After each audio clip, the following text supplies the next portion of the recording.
Os ministros do STF formaram maioria novamente para considerar constitucional um dispositivo do Código de Processo Civil que autoriza medidas como a apreensão da Carteira Nacional de Habilitação, a CNH, e do passaporte, além da proibição de participação em concursos e licitações públicas de inadimplentes.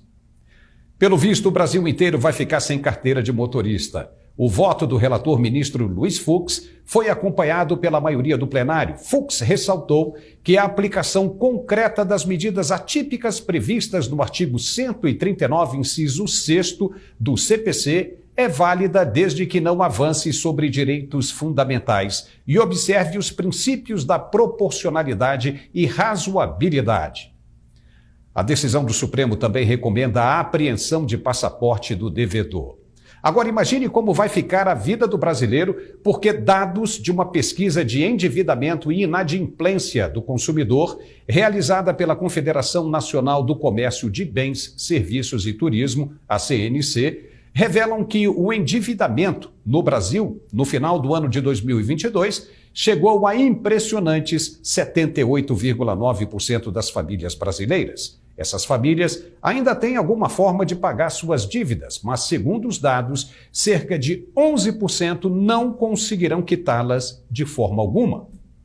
E o presidente Lula, juntamente com o ministro da Fazenda, Fernando Haddad, ainda querem aumentar o poder do brasileiro de adquirir mais boletos para pagar sem ter condições. Aonde vai parar tudo isso? Será que Lula já sabe que o Supremo está colocando uma pedra no caminho dele com relação a essas ideias de medidas populares? Pois nos parece que está havendo um desencontro entre os interesses dos poderes. Se hoje cerca de 80% das famílias têm dívidas e não conseguem pagar, como o presidente defende a redução dos juros para que o endividado, até o pescoço, corra para uma loja de departamento e mergulhe numa emboscada, aumentando ainda mais o compromisso que não conseguirá cumprir nunca? Esse cara, o endividado, de acordo agora com o STF, vai estar inteiramente lascado. Vai perder a CNH e, se for pego dirigindo sem carteira, terá seu veículo apreendido e responderá processo. Se sonhar em passar em um concurso público e conseguir um salário decente para quitar suas dívidas, também não vai poder, porque todas as suas possibilidades de mobilidade e capacidade de levantar algum recurso foram limitadas com essa decisão do STF. Pelo projeto inicial que tinha circulado pelo Superior Tribunal de Justiça, o STJ, no ano de 2019, aqueles que precisam do carro para ganhar sua vida, como os motoristas de aplicativo, por exemplo, estariam livres do alcance da medida, se o juiz de primeira instância tiver compaixão do réu, ou seja, se não tiver compreensão, porque cabeça de juiz é que nem bunda de neném, o coitado do condutor terá de gastar dinheiro com advogados e recorrer à segunda instância. Mas como? Se ele não tem recursos nem para pagar as dívidas, como vai contratar um advogado? Lascou de vez.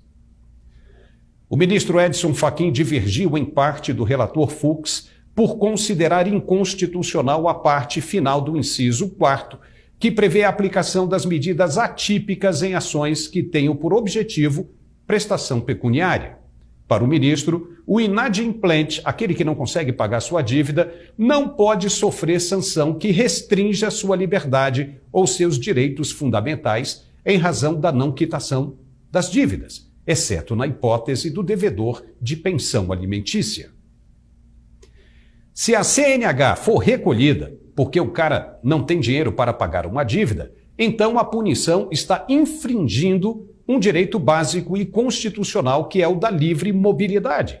Se ele tem uma emergência, por exemplo, e precisa socorrer um filho ou um terceiro em estado grave e for pego sem a CNH, vai sofrer as sanções previstas pela Alta Corte?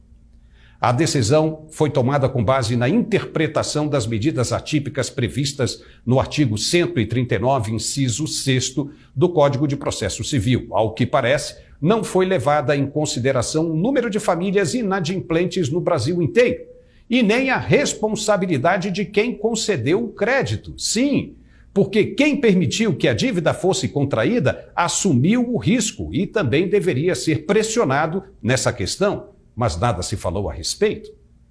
Em países como os Estados Unidos, por exemplo, não existem medidas intimidatórias e impopulares como essa. Aquele que não consegue pagar uma dívida fica inabilitado de contrair outra, e o próprio mercado busca ferramentas de regulamentação do setor, não a Suprema Corte. Vamos ver se isso vai prevalecer mesmo no Brasil sem maiores prejuízos. Uai, seu app de vídeos curtos.